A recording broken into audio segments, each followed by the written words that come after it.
partially, I always define myself and everybody that knows me as an African citizen, an African resident before becoming a South African. So I can say I'm an African.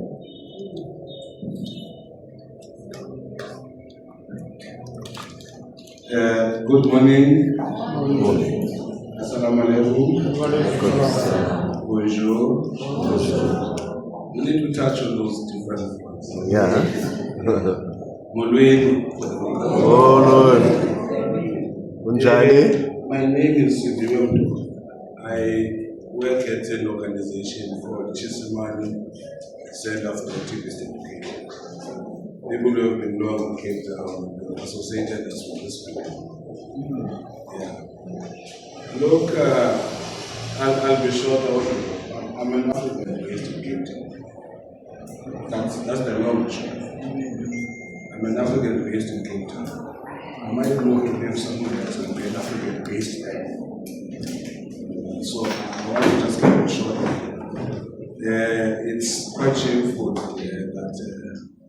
says that now we want to identify one another about how the colonial system is taking us. We're being tapped as slaves, So now these are the ways in which we need to look at each other in different ways. It's quite shameful. I'm actually, having been born in this country, I am not proud at this moment, honestly, I'm not. Because I am called the South African because I'm associated with South Africa, an entity that was formed in 1910, where none of my forebears were around that table that made this decision. You see. So I think this is just an extension of the UN conference, that they're the ones that are going to define that have been one corner of this. My organization runs a program which we promote transnational solidarity because we believe all these problems that we are so impressed and disappointed about. There's no single country that can actually conquer. When it comes to jobs, when it comes to water, when it comes to energy, and all these things, these are things that at best, at the very least, they need regional responses, if not continental ones. And this is not something that I think our governments are gonna do. I honestly don't. A lot of people, there's been a lot of talk about how Pan-Africanism has failed as a project in the continent. Well, I would say the state-centered Pan-Africanism is failed. It's probably time for a people-centered Pan-Africanism for things to change. We will talk later about the nature of the state, what we had that we inherited from colonialism. And I really do not think that African states have failed. I think the design of that state which is colonial has succeeded. Because there's a difference between freeing a country and freeing a people. Africa is free, Africans are not. Hello everyone, good morning. So my name is Sarah Belmont. I was born in the States, born and raised in the States, first generation, proud diaspora, and also proud Ghanaian as well. And I just recently graduated with my bachelor's degree in criminal justice, minor in chemistry. But in the next coming months, I will be going to law school and starting that journey. I plan to go into international law and international law working with African countries to help people learn to reinvest into the continent and have more African countries work together with their businesses and things like that. I'm very grateful to be here and very grateful to provide the diasporic perspective on these matters that we're going to be talking about today. And I would say I define myself as, I'm learning to define myself as who I truly am, but growing up, it was a bit difficult growing up as first generation because, you have a situation where it's not like your ancestors and stuff were like in America, you know. My parents came and then I was born there, so I kind of had to adjust to American culture and Ghanaian culture, because when I'm raised in the house, you know, obviously they wouldn't grow up a certain kind of way, similar to how they were raised, and things like that. But going to school, you have a different culture that you're surrounded by and stuff like that. So it was a bit of a challenge growing up, but I balanced it, you know, code switching. But yeah, I'm just very happy to be here. Initially, like when I was growing up, I was told that I was American by my parents. But then when I would go into school, they would say, no, you're not, because like not that I'm not American, but like I'm not Black American, because Black American or African American is a term that's used for those who were like descendants of slaves and those that have their ancestors that have been in the States for a lot of years. So there was a bit of a, you know, not misunderstanding, but I guess difference in labeling. So I kind of had to grow up and figure out who I am in both scenes, and I'm happy to bring that perspective with you.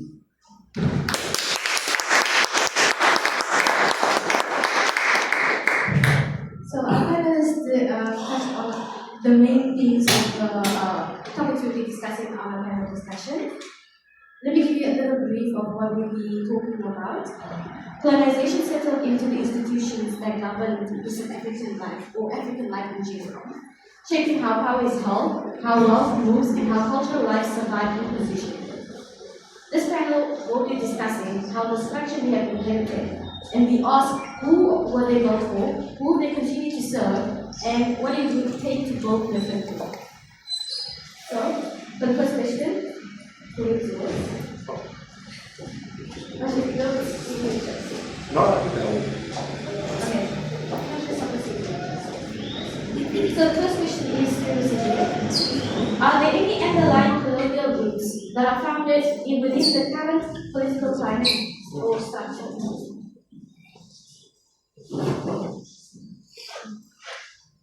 Yes, I think the answer is yes. I think the state itself, we need to understand that it's an invention of European interests in Africa. You want me to speak?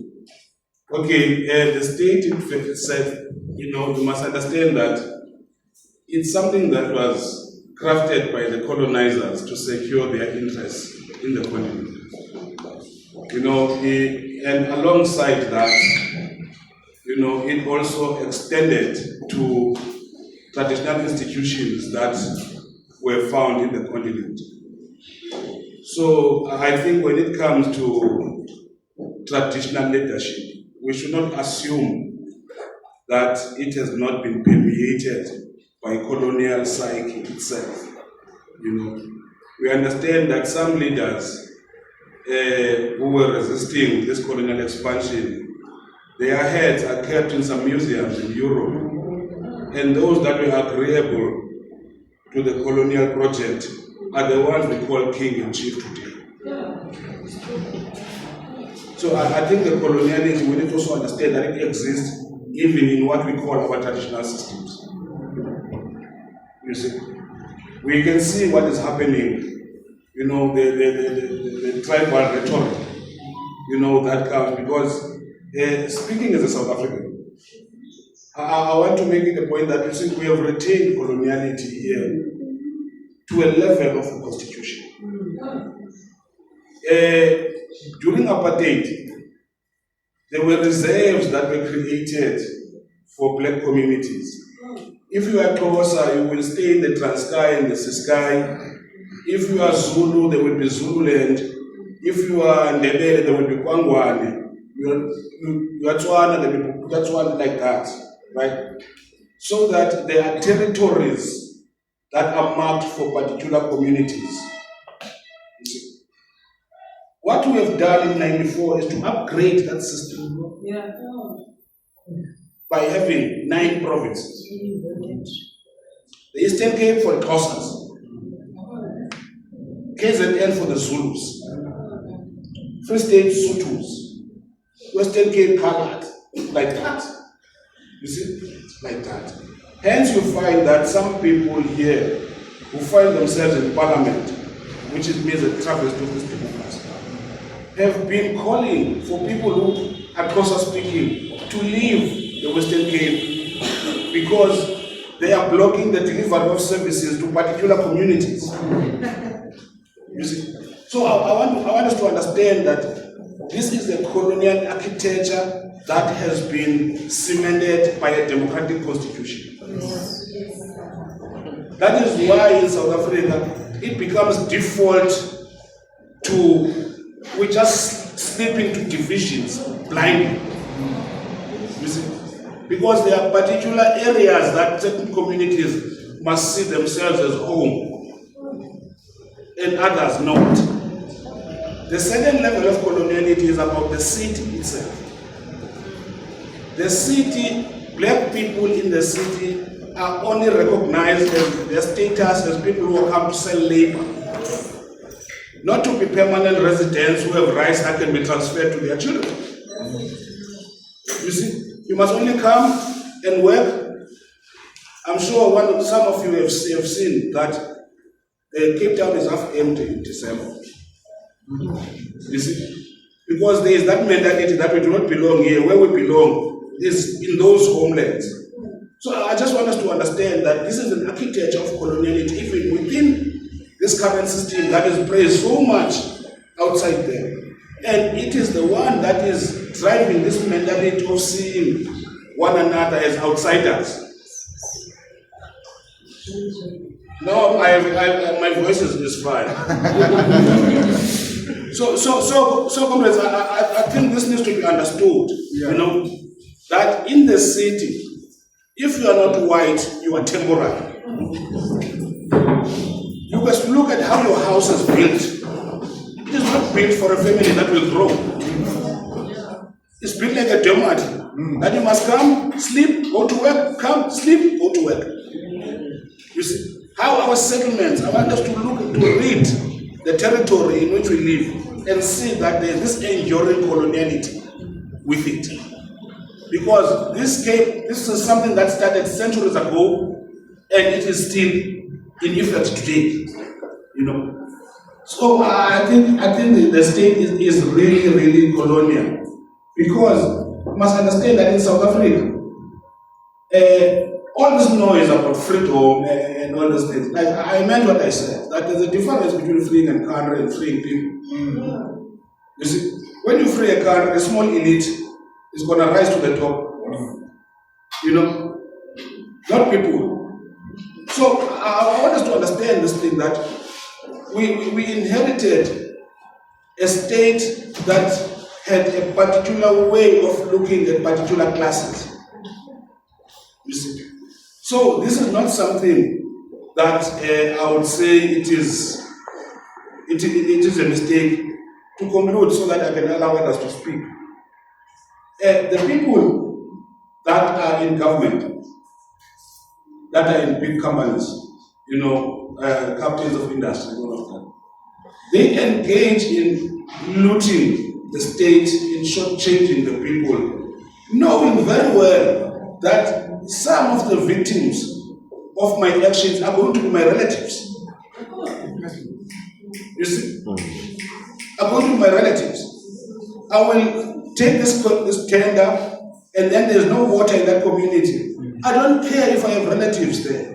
So I think this is also the colonial psyche within our systems, that we become titles and not become people when we're given power. You know, we stop being people. We become titles. So I think for me that's a long way of saying we definitely have decolonization still has a long way, it's still a long battle to fight, and fighting it we must.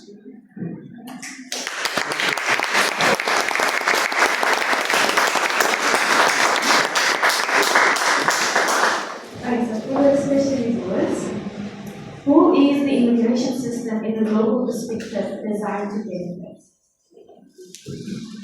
Yeah. It's a very tough question because this presents and represents the protection of the lives of the people. Like I indicated when I started with my colleague here, the way he has actually narrated the whole historical background of where we are coming from. If we have to talk about migration systems, and I doubt if in African context we even have a definition of a migration in our own language. In our own language, instead of defining migration or have a term that directly translates to migration, we explain what is a migration. And I doubt even here, amongst ourselves, there is one person who can tell me with a single word that can match migration. Unfortunately, if we don't have such words, then it links very well in a situation where my colleague has indicated that the colonization comes from far because we adopted the terms that does not fit very well within our context. And when I talk about context, I'm talking about our everyday lives that we face in our daily basis, in our daily struggles. I will take you back so that you can understand how the African continent came to actually submit itself to the international structures, which was designed to actually control the movement of people within their own territory, not just in the country or in the world, in their own territory. When I talk about any territory, we're talking about the continent, the countries, and whatsoever. And we also have borders that were actually created by the previous history, which was very much suppressive to our black community. If you look at the 1951 conventions coming to the 60s, we have got the 1951 conventions on the status relating to the refugees. And that tells you in terms of when that convention was actually established and designed and adopted by the United Nations, it provided individual states with the capabilities and the powers to say, actually, when you are going to be dealing with issues of migration, follow these processes. Actually, people were defined from the global level, and when they were defined from the global level, there was no proper definition that was actually introduced to actually fit each and every individual, especially from the African continent. Because when you look at the definition of a refugee, it was imposed, and there was a perception that forever be in other poor and other developing countries there will always be war. That's why if you look at the definition of who is a refugee, it strongly emphasized persecution and war as something that we have been subjected to say, yeah, people will run away from war, and who will be inflicting or inciting war? That's another debate that we need to be actually having in our next discussions. And then when you look at how the 1951 conventions was actually adopted in different countries, countries looked at the model that we actually say, how can I make it work for our countries? And we had the AU, by then it was still called Organization of African Unity, AOU. They also produced or developed or crafted the other conventions. And they always say to protect the African refugee problems. So that's how now I'm trying to paint a picture and looking at how the system was designed. If you look at the AOU conventions on the refugees, they didn't say protections, they say addressing the refugee problems. How do you design a system where already having a perception of problems? And I still today contest that narrative and that ideology that they have put behind the AOU, because the AOU convention is the one that many African countries they have actually adopted or used to actually develop their own national policies. And when we talk about national policies, I'm talking about different migration policies that individual African countries they actually adopted. Coming to South Africa, because of course the social cohesion that we are trying to build is within the South African borders. So the South African adopted both the 1951, the 1967, and the 1969. The 1961 is the AOU conventions. And when they looked at those three models or those international systems or structures, they then realized that we need to come up with a law that will actually manage migration or forced migrants in our country. I always use our country, not South Africa, I always use our country, if you have to follow my conversation. And then during the apartheid regime, I'm just trying to paint you a picture to see that where are we going with the system. During the apartheid regime, before 1994, South Africa was using what we used to call an Aliens Act to manage migration. And some of us sitting here, we get to understand what is an alien when the TV and other social media became fashionable. We started seeing things that we don't understand on TV. They look like humans, but they're not humans. And that Aliens Act, you can tell that the definition of who is a migrant in that law, it was someone who's not known, someone who does not exist, and someone who was not wanted. If you go deeper in reading, they repealed the Aliens Act that was used during the apartheid regime to control migration. And that Aliens Act was not only used, as my colleague has indicated, was not only used for the non-national, it was also used to the very same nationals within South Africa. That is where now the pass law came in. If you had to move from Bantusteg, Botswana, Panamura, and so forth, you will use to have the pass law. And the definitions of who is a migrant within the Aliens Act, it was so much subjective, in a sense that it created a system where we started looking at each other based on the tribal belonging. We started looking at, I am a Venda, so I need to protect the Venda nation. I am a Muslim, I need to protect the Muslim nation. I'm Hindu, I need to protect. So that created again, as we are sitting here. And then we grew up and we progressed knowing that as much as we are all living in the same country, we are not the same. You will remain who you are, I will remain who I am. And then post apartheid regime in 1994, because now we're transitioning to the democratic space now. And democracy is a big word to use. If you don't understand it, it can be very much dangerous concept to live with in your pocket, in your daily life. Then the government of South Africa realized that the Aliens Act was not aligning with the democratic principles and the constitutional value of our country. They then repealed the Aliens Act. And when they repealed the Aliens Act, they introduced what we call, they came up with two laws to separate the two, because Aliens Act was clustering the forced migrants and the voluntary migrants that we normally call economic migrants. And then in 1998, this is the journey I'm trying to paint. In 1998, the South African government, after the constitution was passed and adopted, they established one law that is called the Refugee Act of 1998. It's Act number 38. You must take time and just go and read. And when the Refugee Act was enacted to be the law that governs the forced migrants or refugees and asylum seekers, if you look at its definition, nothing changed. It clearly copied what the 1951 Convention and the OAU Convention defined a refugee.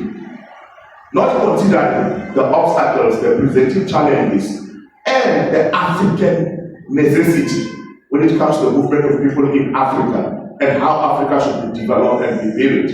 It also emphasized the issue of war, persecution, belonging to a particular social group. Why am I saying belonging to a particular social group? You will remember that I indicated that as Movenda, I will remain Movenda, I will have to protect my own space. So that particular social group was re-emphasized within the Refugee Act of 1998 to make sure that even though we are fighting to liberate Africa, you should always remember that you don't belong to the Zulu nation, you don't belong to Xhosa nation, you don't belong to Botswana, you don't belong to Wazong, you don't belong to your particular social group. Rather be religiously, rather be faith, rather be tribal, rather be a sexual orientation. So they emphasize that. But the Refugee Act came with some progressive prospects to say when you are in South Africa, you will enjoy almost all the rights as South African as long as your status has been adjudicated. Then the system were now established to say when you are coming, you need to apply for an asylum seeker, you need to put down your claim, and you need to state why you are actually fleeing from your home country. And then the Department of Home Affairs will then investigate your claim. And if they see it fit for you to receive a refugee status, they will definitely adjudicate. And if they don't see it fit, they will then reject. So now the system was established, which we are living with now. And when they divide the two systems, they already, I don't know whether they already foresee the challenges. They also came out because the Refugee Act was only catering for the forced migrants. They also, in 2002, realized that the Refugee Act does not cover other particular groups of people that will live within the South African borders. They then introduced what we call Immigration Act. And in that Immigration Act of 2002, they were actually introducing it to actually say, how do we then best manage the economic migrants, those who are voluntarily fleeing their country to seek better life in other countries, including South Africa. And as it stands now, the two pieces of legislation, it then extends its operation into the Refugee Act.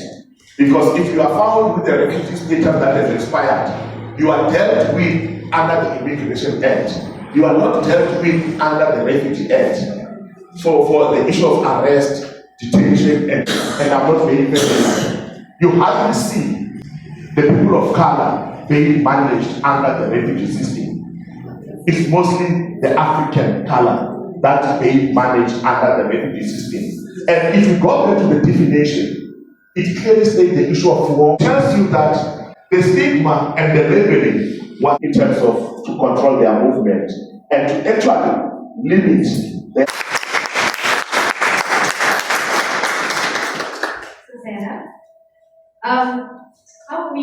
how are we going to utilize how we were prior to being labeled, colonized? Thank you so much for the question.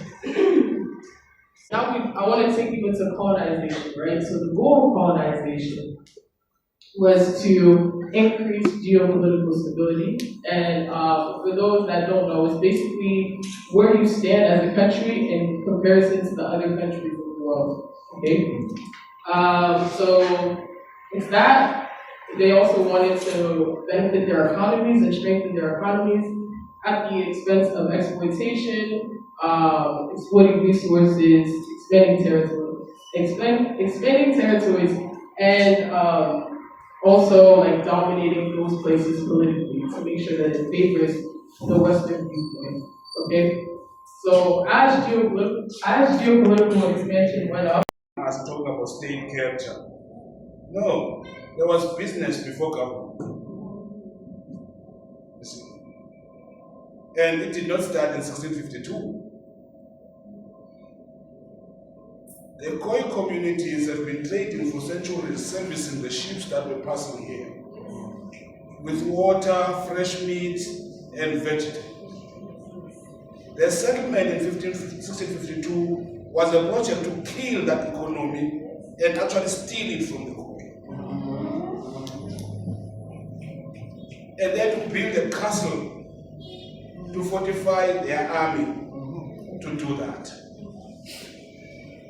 Here by the Nisbet River, first records of private property were there when colonialist people, the lowlifes from Europe, were given a chance whether you go and hang and be executed or take your chances in the colonies. So the people that came here were not the model citizens. Let's understand that. They were thugs. you see, who rehabilitated by the benefits that they got. The state came to protect that project later. So let's understand that business has a longer history than government here in South Africa.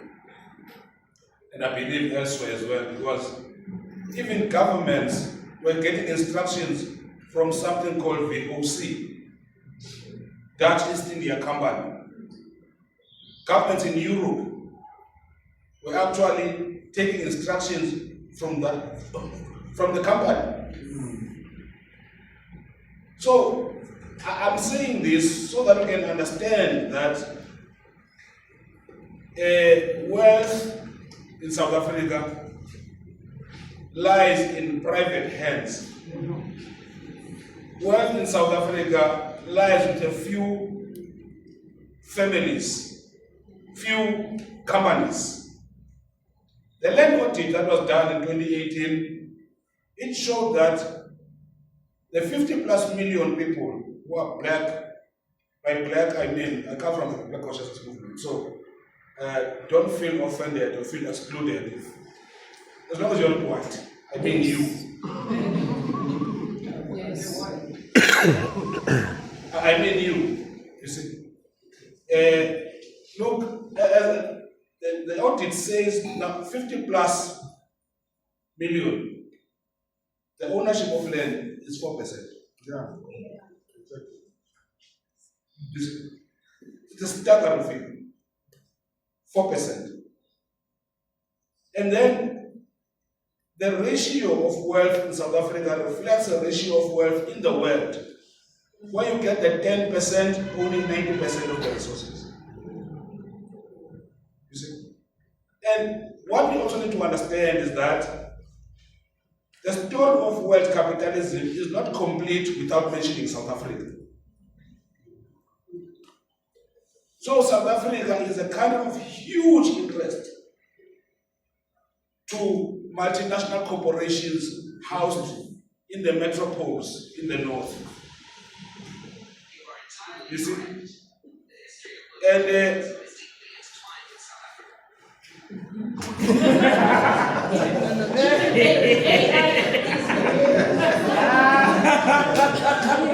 okay,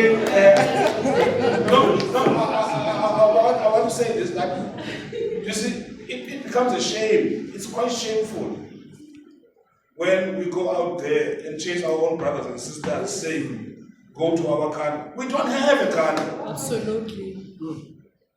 We do not have a country. You see, this country is owned by global capital. Yes. Yes. Global capital is the puppeteer of political parties that go to government. You see, you can say, we know we belong to political parties, so do I. But we understand that in the game of election, the will of the people is never part of the equation. Yeah. You see, it is the fund of the political party that will buy a particular policy. The policy for us to buy water, the policy for us to buy land, to buy healthcare, to buy those basics that are supposed to define our dignity. Those policies have been bought by companies who want to sell us these things. Yeah. So I think when it comes to the issue of wealth inequality, we need to have that understanding that the state in this one is powerless. We are voting and we're investing in an entity that cannot deliver on its own manifesto. Let's make an example. Can anyone tell me which liberation movement actually transformed its society in this continent? I know some people say, hey, those governments have failed up there, so people are coming. We are being failed daily by this one. You see, how many people die in hospital queues? How many people are not having water for long periods of time? So there is no African state that has succeeded. And this one is also not succeeding. You see? So we are in the same kind of boat. The inequality gap is growing. It is growing. The more we trumpet, democracy, rights, the more inequality kind of deepens. So I think for me, to conclude, I think it is time that when we say we are building movements, when we are organizing for change, let's take the economics seriously. Let us take the economics very seriously, and not just dwell on the rights discourse, on the right rhetoric only. I am saying this, you see, in this country, the wealth is in the hands of the minority big business, and this big business is frightened. Something is frightening big business. Local traders and comrades who are trading, who come from different parts of the continent, uniting. Yes. That's what scares them. That is why this Magababa Hambe campaign is about. It's about preventing that. Because they've built shopping malls in the townships. They've killed local businesses there. But those shopping malls have reached a dead end.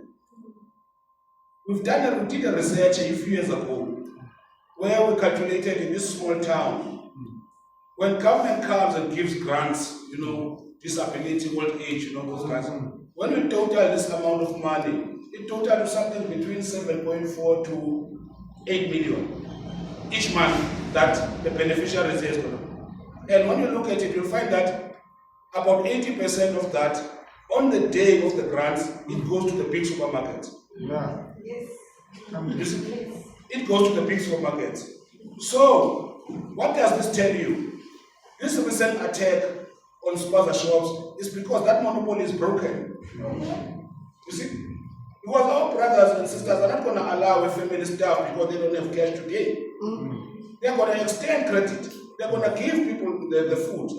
That at the end of the month, when that grant arrives, then that person will balance the debt. Yeah. You see? So these guys are very pissed that they are not getting the slice they were getting. Hence, they want to kill this sector. You see? So I'm saying we need to also look at the economics that are behind this story.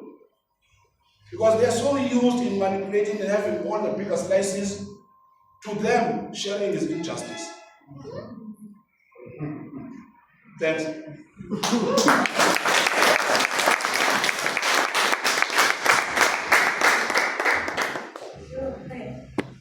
I really want to economic and political problems. Do you have any solutions to that? Like what our generation and all the generations can do when it comes to those types of problems we're facing? Thank you. I'm just making a comment. First of all, I stand here as the daughter of the Great Lakes region. And therefore, I think you might be my relative because many centuries ago, our people traveled from the Great Lakes region, Basin Valley, down to here. And that is why I say Omu tu, and you say Umu tu, and Omu, so we are together, we are one. So that is the one thing we forget. I wanted to say, and it was in response to the sister from Ghana, and maybe because of her youth, I will take that, But I wanted to say, you say that we started on the back foot and we're trying to catch up with Europe. That is part of the problem. That the European model has been presented to us as a thing we must aspire to. And we are told that we didn't have things. And our story seems to begin at colonialism. If we go back centuries, our people had incredibly powerful communities. We had Mansa Musa, the richest man in the world. We have civilizations. I grew up in East Africa. I was born in Uganda. And When I was growing up in school, I call myself a born free because I was born around the time we got independence. But when we were in school, you spoke about we're not proud of our cultures because we started on the back foot. No. When we were growing up, we were not allowed to speak our home languages in school. You got beaten. You got punished. You were told that your people had no knowledge. You had to learn the white man's knowledge. You even had to change your name. So people call me Philippa, but my other name is Namti. And the only one thing I can say that is good about apartheid is you guys grew up speaking your own languages. You know your culture. That it was separate and you were kept separate. But I have my friend Tosi in Joburg and she'll tell me, we grew up in Soweto and I spoke Tswana, and next door to me was someone speaking Shivenda, and next door was someone speaking Xhosa, and someone speaking Setswana, and we learned each other's languages. And that is how African people are. My great-grandfather he was part of the Kingdom of Uganda, and he was in charge of the Navy. Yes, we had a Navy in Uganda of canoes that crossed Lake Naluvale, Lake Victoria, the largest lake in Africa, which is like a sea. And he traveled across through Tanzania or through Kenya, and he went to Zanzibar, and the king would send him to the king of Zanzibar to talk, and he would go there and then he would come back. We traded with Arabs, we traded with Indians, all of these things African people did. So let us first start by knowing who we are and where we come from. Let us start by knowing that we had incredible cultures, and we have knowledge, and we have wisdom. But we were told to throw it out of the window and take somebody else's wisdom. And maybe part of it is we claim what we can, but we also remember who we are. Because when we remember who we are, then we can begin to build. I think that's part of what you're saying. And it's complicated because you have to situate it in laws. Our laws are built on Western laws. And the colonialists they taught us democracy, but let's understand this. They did not teach us democracy. Because they ruled us by oppressing us. So the system of government they handed to us as independence was one of dictatorship. And we have mastered it well.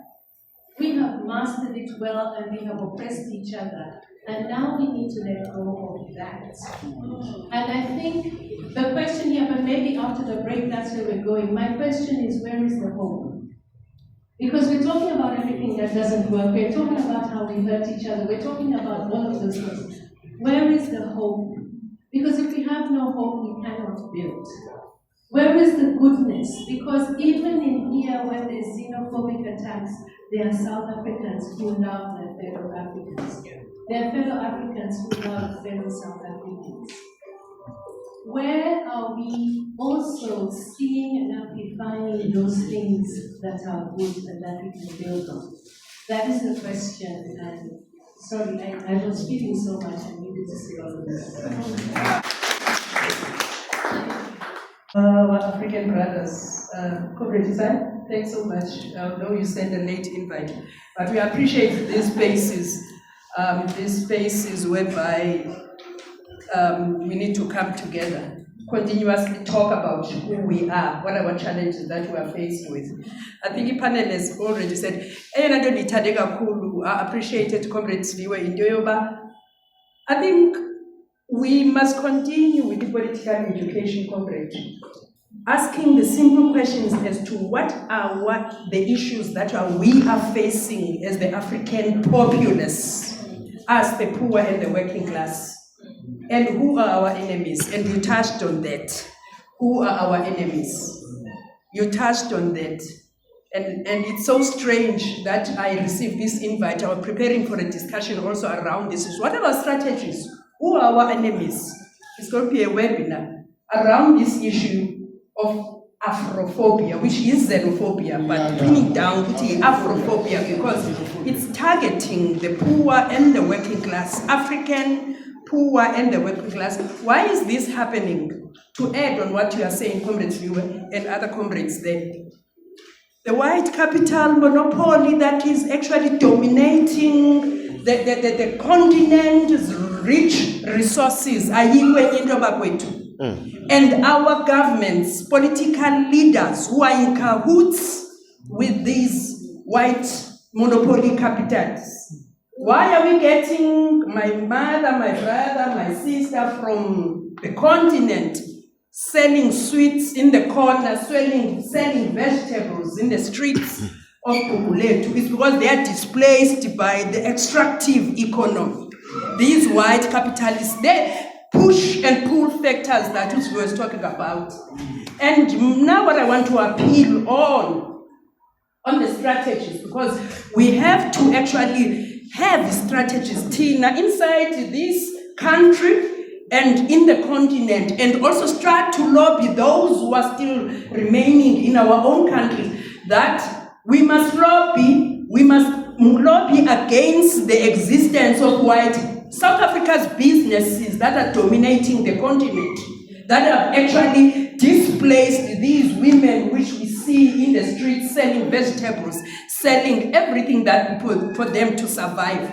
They are being pushed by the supermarkets or ShopRite that are dominating the countries. In Ghana, you no longer, in markets that were actually owned by the people of the country, but the domination, the vivid exposition of these malls, ShopRite, supermarket. We must target in networks that we belong in. We must actually spread the gospel truth that we need to say, not only government, but us activists, to say we must boycott this as a response to the xenophobic, Afrophobic tendencies, because the government of South Africa is quiet.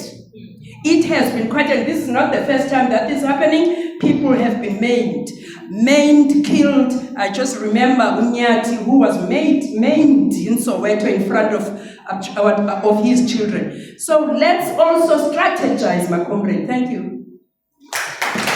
I think partly we're already doing.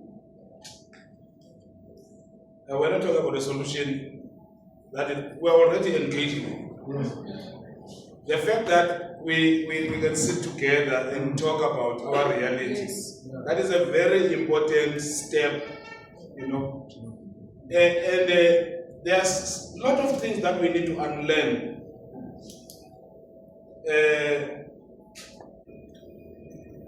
I think we need to travel. Yes, it is. I really think we need to travel. Yes. Not to 5-star hotels of the capitals of the continent, but to live with ordinary people.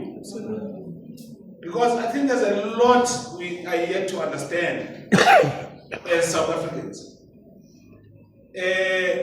I am so inspired by how the comrades from Ethiopia and Somalia are teaching us, but we don't want to learn what solidarity economy is. You see, how to, in business, you value the little you have and you put it together with the next person and the next person, and then, that solidarity is going to give you something. Then we need to unlearn. We grew up, in an education system that makes us accustomed to finished products. That we must only be consumers. We are not builders, we are not creators. We want things, finished products, and consume them. We need to unlearn that, and begin to think of starting things on our own. Directly to your question, my sister, we need our own institutions. We need our own institutions. We need our own think tanks. We need activists, not just to act, but to think. For example, we need these spaces also to heal one another. Heal one another. The mistake that our government did here, which I think I can only perhaps excuse the Rwandans on this one. That when you emerge from a dark period of political turmoil, you need to distress, you need to debrief. You need to close that chapter so that you can be able to embrace the new possibilities. The apartheid violence, the colonial violence is still trapped in us. We are yet to debrief it. Pre-colonial, when warriors go to war, they don't come to war and come sleep next to their wives when they come there. They have to go somewhere for cleansing. You cannot join society straight from war. You have to be cleansed. You see? So I think we need institutions that are going to put in place what the government cannot help us with. You know, we are not cattle in a government farm. We are people, we are humans. So we've got the capacity to come up with our own solutions that do not depend on government systems and protocols. Finally, I think, comrades, we need to commit to organizing and building together. This issue of a South African struggle, a Zimbabwe struggle, we need to rise up. We need to begin to build together. You see? Because I think for me, we can only shift, we can only see some progress in decolonizing this continent if how we build, how we do politics, how we organize is not limited by the borders that we do not put. You see? So I think for us, we need to begin to think about how do we, I like what Sarah said, that I think we need to believe, you know? Yes. We need to believe, we need to commit to believe. And believe and understand that African unity is not some trophy to win. African unity is not some jackpot we'll get in a casino. You see? African unity is what we need to toil and build. We need to make sacrifices. We need to put aside our egos. You see? And for every progress we make, we must commit to defending that step. So this is a long, centuries-old struggle that we need to continue. Basically, we need to think not just about what we do now. We usually, when we deal with activists, we need to look at why are we doing what we're doing. And the answer that makes me sleep at night is that we are planting trees for our grandchildren to enjoy the shelter. Sure. It's not about now. It's not about now. This is the colonial mentality of our leaders. They want to do things so that they can get benefits now. You see, we are planting trees whose shadows we will not enjoy. Thanks.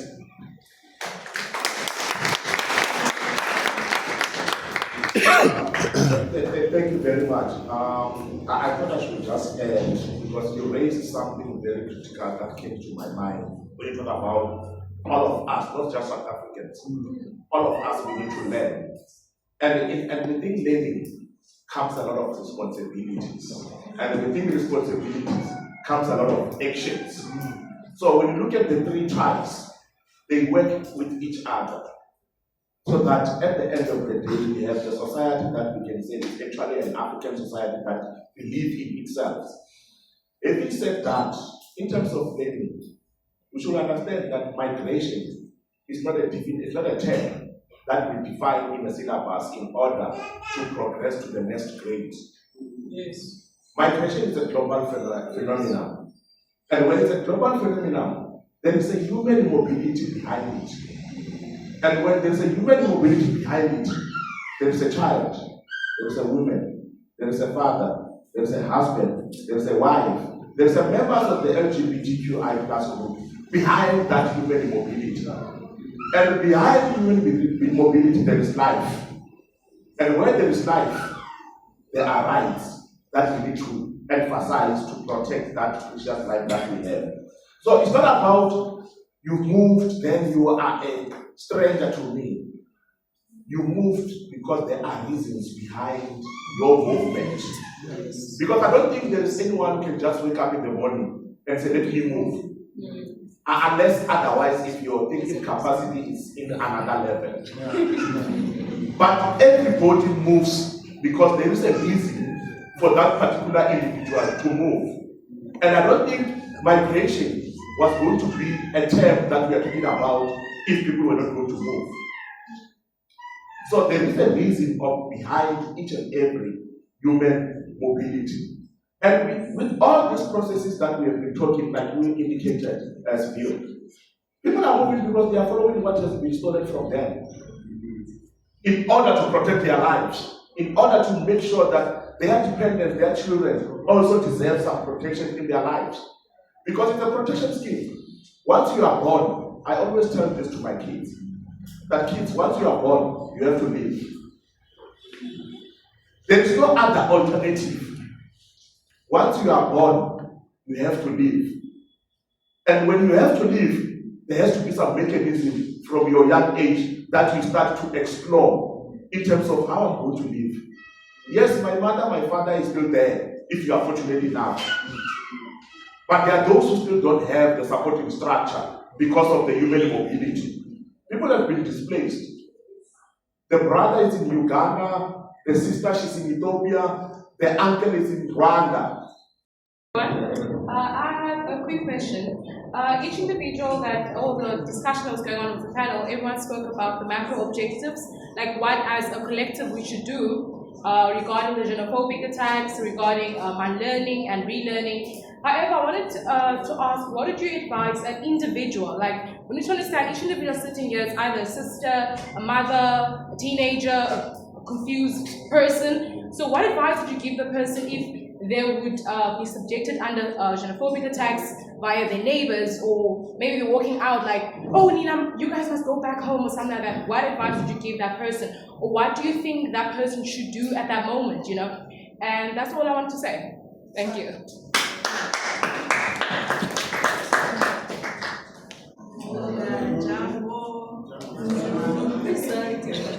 I'm from the voice from Tanzania. I've got a little bit of the flu, so my voice is a little bit sketchy. I would like to address the speaker number 2 apology for what your name in your in the native language, which is the African language, is Kiswahili. Nataka kuomba msamaha. Kitu za mingi sana zinafanyikana hapa South Africa kwa bantu wetu, lakini sisi sote ziko nafanya matatizo. Wazungu wamefika hapa, wamesipatia yakini ya division. Sasa hivi mimi niko mkosa natoka Eastern Cape, nimezaliwa hapa kwa nchi. And I'd like to translate that.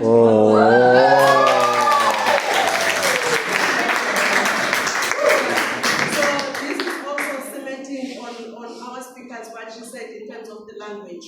I am Mkosa, which is I am also a descendant of the Khoisan. You didn't check the name Khoisan and Isikosa, even the melanin in my skin or the melanin in all the Xhosa people, all of us, we are the same. From the texture of our hair, because of what you see today, it didn't start today. It started decades ago, the time of the first ship that arrived in South Africa and insisted on division. So I would like to take back on unlearning. Remember, when you have your deep oppressions, this has nothing to do with you from Congo, from everybody in Africa. This has to do with our own internal oppressions. So we need to have our own healing that was done to us many years ago. You came to South Africa, Xhosas were already distancing from self, calling other people, colors calling other people, Amavenda calling other people, Amavambo. Before there was a name called Ikwilikwili, there was a name called Ivambo. Then the names translated, and then they get into twist what it's called today. So in order for us to heal, let's go back and understand, starting from the neighbor, starting from anyone that is fighting with you, Understand the fight is not about the person that is provoking you, but it's about the person, his own internal oppressions. So how you take that out, it's going to be something like with my own attire, you start despising it. How I speak isiXhosa, you start despising it. How you want to say Kiswahili, when I meet a meaning of it starts from there. It starts from there. Yeah. In order for us to be consciously African, we have to understand that we all have been wounded by our supreme. Currently, everything that is happening, they are all quiet because they have mastered the division. Who's going to benefit in all of this is us. Because Africans came, the way our neighbors, they came, they taught us that we can do it without being slaved. We can do it without being on the system. When you are a scholar, you think that you can only succeed by entering into the corporate space and just be yes, boss. But they have taught us another skill that you can make it. This is not about the potatoes on the street. We've got our minerals that we lost. We've got our scholars that are sitting into the academic space, yet they are not challenging the policies that have governed our resources. Yet we are not fighting about that. We fight about our jobs that are taken, but we are not fighting about the commercial properties that are owned by them here on the street. Before you beat anyone that is selling potatoes, how about you occupy the space that is owned here? Talking of economy, let's go deeper. Let's not play the game. Because this is not about my brother who's taking my job. I don't want a job to stay on the road. I like posh life. How about that? So I want to say again, going back to kumgeni wetu, tulia sana, hapana kusilinga. This is a weapon for us. Remember, when I talk about Congo, our wealth is in Congo. Where is the war? Is in Congo. So you ran away, left, not you say, but you left all the minerals. The conversation should be, how are we changing the policies to get back the minerals? It's not the policy of South Africa is xenophobia. Remember, this is not about xenophobia, it's the crime of what was installed upon us, which was hatred. When you talk about the communities that we call colored communities, they've got the most painful history that no one is talking about. They can't talk because they have been made not to have any voice and whatsoever on. You cannot enter into colored communities today because of the crime that was there. Instead of them to be given a voice, they were given drugs. Instead of them to go out there to fight, they were given weapons to kill each other. No one is talking about that. It's not like they don't want to join the war. They want to join the war, but they were finished long time. In order for them to multiply the supreme, they have to give away their dignity. Then the colored child was born. Did anyone talk about all that pain? No one is talking about it. And no one is addressing anything about it. So understand, Betu, is not directed to you. This is something that you came and then find it here. Thank you.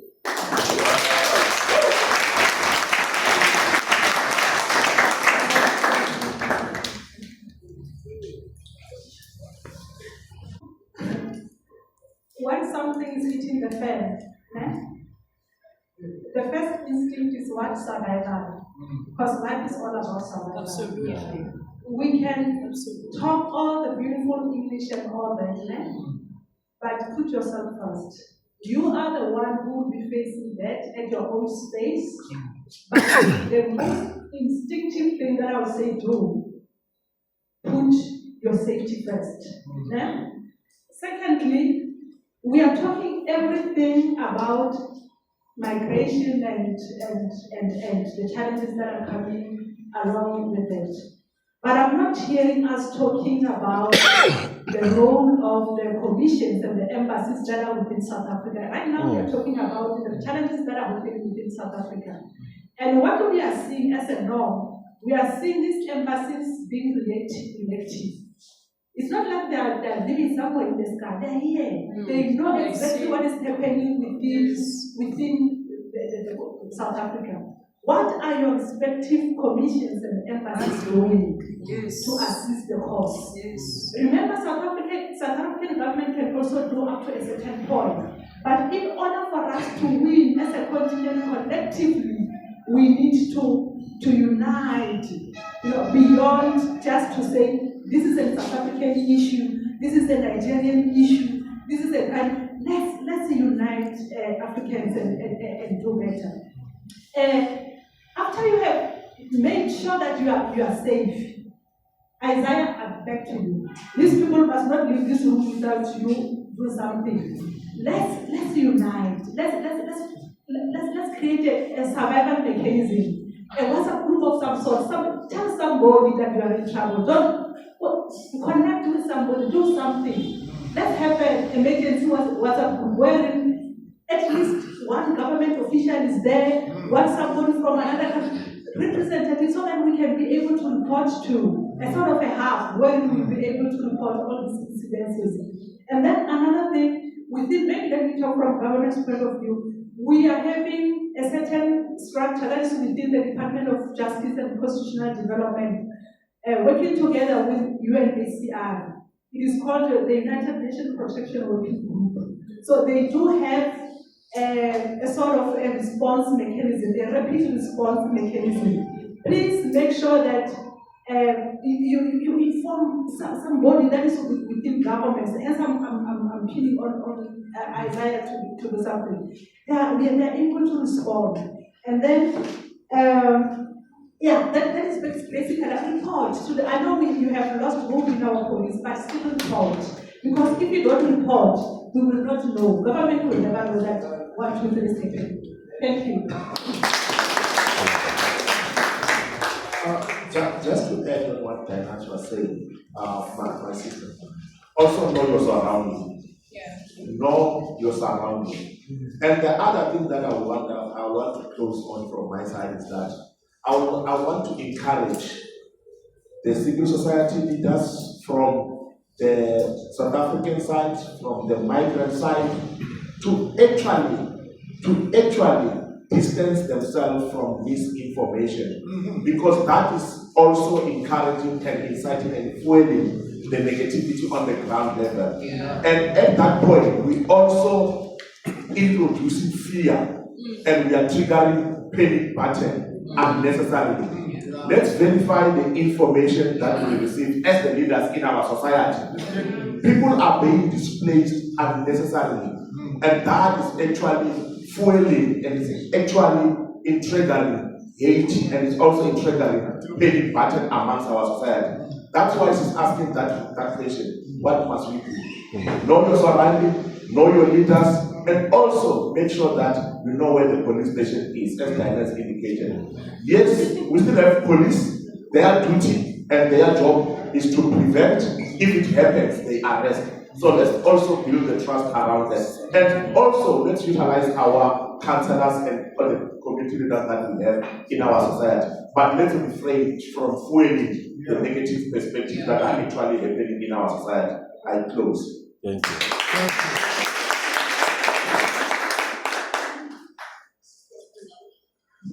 Sure.